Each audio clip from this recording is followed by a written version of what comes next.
करवा चौथ का नाम इसके दो सबसे महत्वपूर्ण हिस्सों से मिलकर बना है, करवा और चौथ। इन दोनों शब्दों का अपना अपना गहरा महत्व है जो इस त्योहार की पहचान है। चलिए इन दोनों को अलग अलग समझते हैं। एक, करवा। करवा का शाब्दिक अर्थ। करवा का मतलब होता है टोटी वाला मिट्टी का एक विशेष पात्र, यानी an earthen pot with a spout. ये साधारण लोटे या कलश से अलग होता है।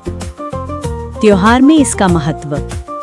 ये मिट्टी का पात्र इस पूजा का सबसे मुख्य और अनिवार्य अंग है। पूजा की सारी विधि इसी करवे के आसपास केंद्रित होती है। इसी करवे में पानी या कभी-कभी दूध, मिठाई और सुहाग का सामान भरा जाता है।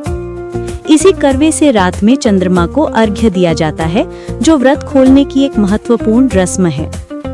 कई जगहों पर महिलाएं पूजा के बाद इन करवों का आदान प्रदान भी करती हैं, जिसे करवा बांटना कहते हैं। ये आपसी सौभाग्य और मित्रता का प्रतीक माना जाता है। संक्षेप में, करवा इस त्योहार का केंद्रीय प्रतीक है, जिसके बिना ये पूजा अधूरी है। 2. चौथ। चौथ का शाब्दिक अर्थ। चौथ शब्द संस्कृत के चतुर्थी शब्द से बना है, जिसका मतलब होता है चौथा दिन। त्योहार में इसका महत्व। ये व्रत हिंदू पंचांग के अनुसार कार्तिक मास के कृष्ण पक्ष की चतुर्थी तिथि को मनाया जाता है। चतुर्थी तिथि भगवान गणेश को समर्पित है, जिन्हें प्रथम पूज्य और विघ्नहर्ता माना जाता है। इस दिन व्रत रखने वाली महिलाएं चंद्रमा की पूजा के साथ साथ भगवान गणेश, शिव और पार्वती की भी पूजा करती हैं।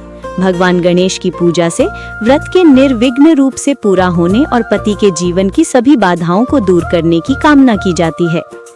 संक्षेप में, चौथ वो पवित्र तिथि है जिस पर यह व्रत रखा जाता है।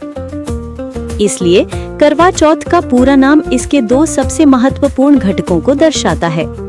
करवा, पूजा का पात्र, प्लस चौथ, चतुर्थी की तिथि बराबर करवा चौथ।